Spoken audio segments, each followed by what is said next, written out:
Hi, I'm Mina Karaman-Welms, and you're listening to The Decibel from the Globe and Mail. The recent explosion of craft breweries in Canada is almost a cliche at this point. We went from 300 breweries in 2008 to almost 1,200 in 2020. That's according to the industry group Beer Canada. But sadly for ale aficionados everywhere, we're now seeing the craft brewery business tank. You just don't realize the trouble that's going on beneath the surface. It's kind of masked because it's small private businesses. The Globe's Jason Kirby recently looked into why this industry is in survival mode, how these businesses might stay afloat, and what this all means for your favorite craft brew. This is The Decibel.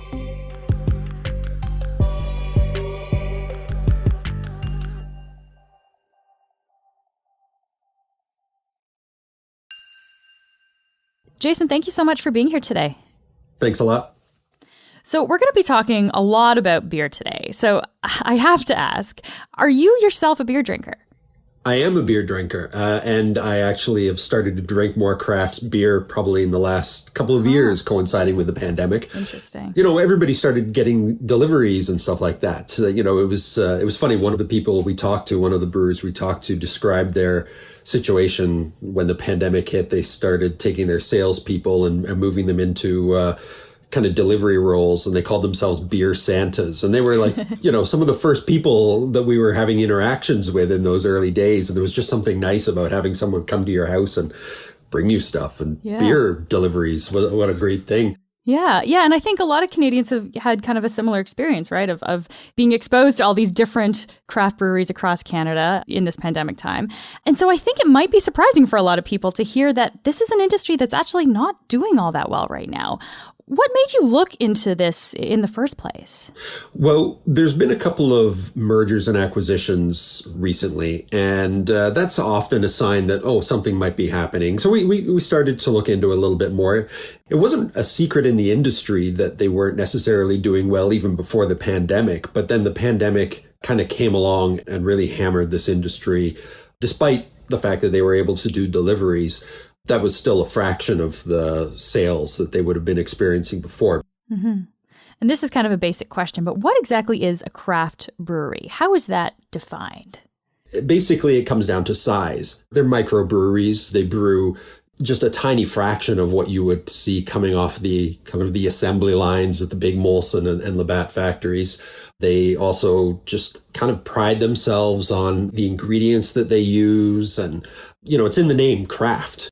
And they would emphasize that, you know, it's a very hands-on experience. And that really spoke to people. And it also spoke to governments who were very keen to help these companies expand and new people come into the industry because they were employers. They were bigger employers, you know, collectively, even though they're such tiny little businesses, collectively, they became, such big employers in the industry. And for years and years and years, provincial governments were doing everything they could to support these businesses, grants and loans to help them get off the ground and then to expand and get bigger. In your reporting, one of the companies that you looked at was Bose, which is a brewery in Ontario. Probably a lot of people will know it. It's near Ottawa. Can you tell us what's happened recently with Bose? They're one that was part of a merger, an acquisition, really. Steam Whistle bought them earlier this year. You know, and they were a company like a lot of other breweries that they launched in the mid-2000s. And, they're famous for their lug tread brew, but they just didn't have anywhere for their beer to go. You know, as they told us, they had to destroy $1 million worth of beer, of inventory, because there just wasn't anywhere for it to go. You can't just keep this stuff sitting indefinitely. And that was in the pandemic? Sorry, they had to destroy that inventory? That was in the pandemic. That was when the pandemic hit. And, they did things to try and survive, through it and make the most of it, deliveries and that kind of stuff. But they were suffering from this kind of the start and stop of pandemic rules. It was always changing. You could never really plan how much beer am I going to need 3 months from now when, there could be a new wave that comes along in 2 months. So Steam Whistle kind of came in and helped them do the deliveries to get their beer out to the stores. And they just saw that it was working so well, they ended up selling the company for an undisclosed amount in February to Steam Whistle. So it was kind of definitely one of the highest profile of the mergers and the acquisitions that we've seen in a while in the industry. Yeah. And of course, the pandemic itself was a very challenging time for businesses. But this idea of craft breweries struggling, was this kind of a trend that was happening beyond the pandemic, or was this specifically because of the pandemic? You were already seeing signs of it. We knew that there was a lot of saturation. We knew that there were, there was new breweries opening constantly. But at the same time, you were seeing trends where people have been drinking less beer over time. And so even before the pandemic, we knew that there were problems. And we can see that a little bit. There's some breweries, a couple of that have filed for insolvency, during the pandemic, and you can kind of see their numbers and see that they were already losing money prior to the pandemic hitting. So yeah, this is not a new story in that they were already struggling. There was already kind of talk of a reckoning in the craft brew industry before this. Then the pandemic comes along. And actually what's interesting is you didn't have as many closures during the pandemic as you might have thought, partly because government stepped in with a lot of supports. We had a lot of federal emergency programs, kind of wage subsidy programs, queues, and things like that. And we've analyzed and looked at the list of all the recipients, and a lot of businesses use this, but breweries definitely were a big part of it. And some of the companies that have gone, bankrupt, at least one of them had been a CEWS recipient and had received like $250,000. And that was money that would have helped them just kind of get over that hump. But now we're on the other side of that hump, hopefully. And that's when that reckoning that was kind of delayed is now probably going to start happening. Let's take a step back here, Jason. The craft beer trend in Canada really took off only in kind of the mid-2000s. So can you set the scene for us? What sparked this craft brewery trend at that time? Yeah. Well, the first craft breweries actually were, back in the 80s in Canada. But then in the, mid-2000s, you'd had the consolidation that had kind of the big Canadian companies been bought up by international giants, Molson and Labatt's, and you had that kind of trend at a time where there was like a desire to support local businesses. So you had that setting the table. And then kind of like as the mid 2000s kind of come along and millennials came of drinking age, that kicked things even into higher gear.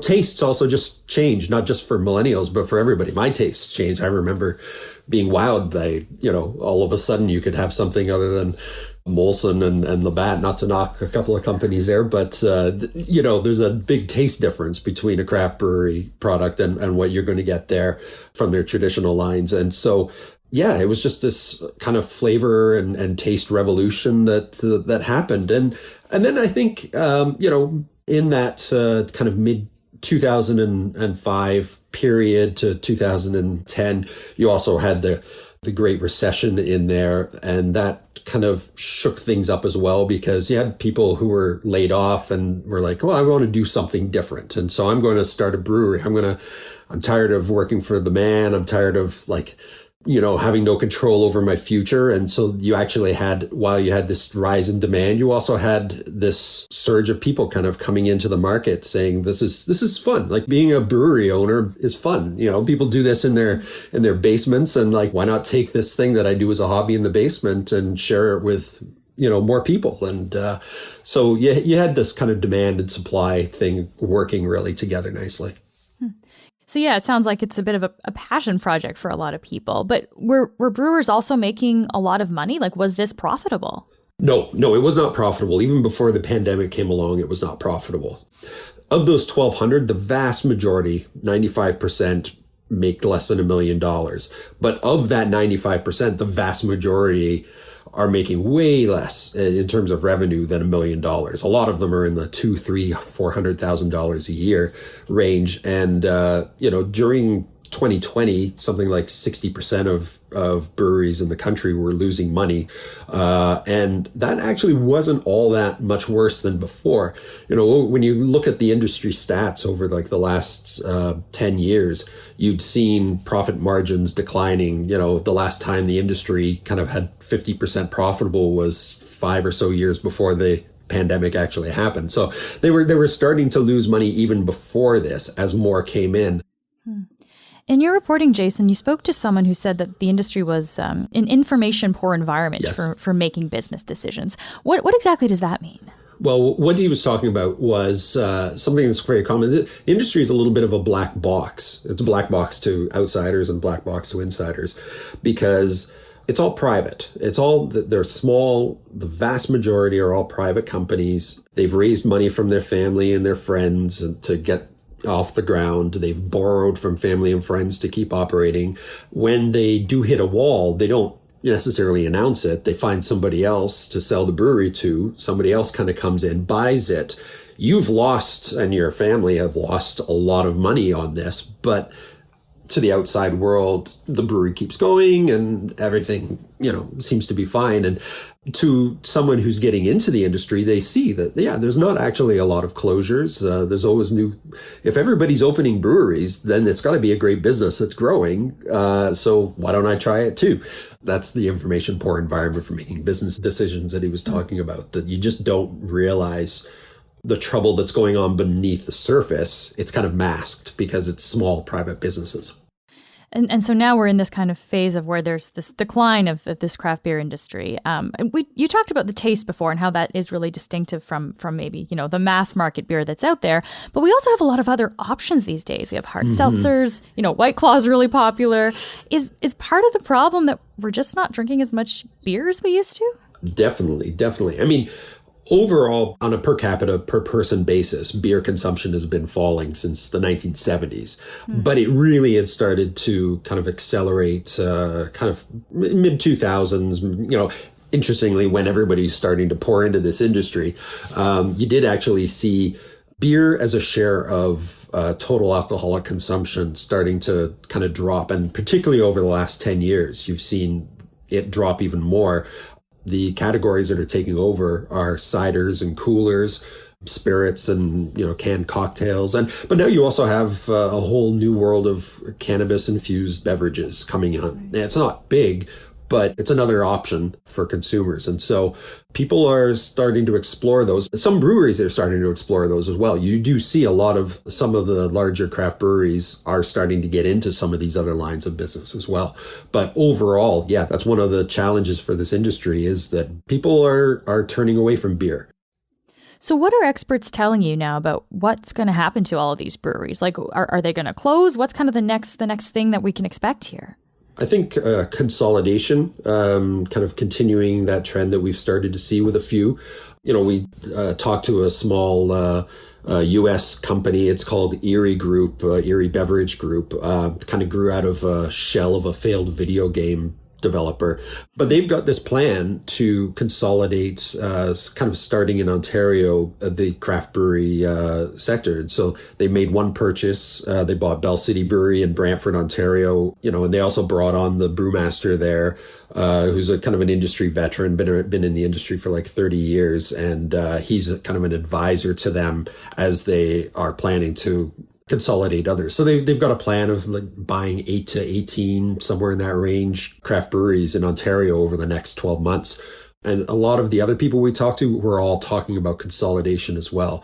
Not everyone wants to sell, like that's the thing. People get into this. They've poured their hearts into it. They've poured a lot of money into it. They want this business to go. And a lot of them have a relationship with their employees that is based on them being kind of like an independent local employer. And, in some cases, the employees themselves own shares in the breweries. So I think that despite some holdouts, you are definitely going to see more consolidation. The argument for it is kind of basic economics 101. When you go to buy your ingredients, you can do that in bulk, and rather than one brewery going, 5 or 10 breweries can go and buy a larger amount and get a better price because they're all dealing with inflation right now. And that is the big shoe that's now falling on the industry is just the costs of making their beer, getting it to market, gasoline costs, all those shipping costs are skyrocketing. And so there's this pressure to now kind of come together, join forces and kind of like share those costs while trying to maintain your local appeal. So it's going to be a little bit of a tightrope that they're going to be walking. And so what does this consolidation mean for the craft beer lover? Like, are they still going to have these unique breweries that are still brewing the unique beer that they like? I think they will. I think that I don't think craft beer is going anywhere. Like I said, 100 in the middle of the pandemic, 100 new, at least 100 new breweries opened up. So I think that there's still always going to be people coming into this market bringing new things. I also like even that company that I talked about doing the consolidation. They are very, very motivated to keep the local tap rooms and the local brewery facing operations because they know that's what appeals to people. So you take that away, then there really isn't anything. You're just something you can just buy off the shelf. Jason, it's great to chat with you. Thanks so much for being here. Thanks a lot.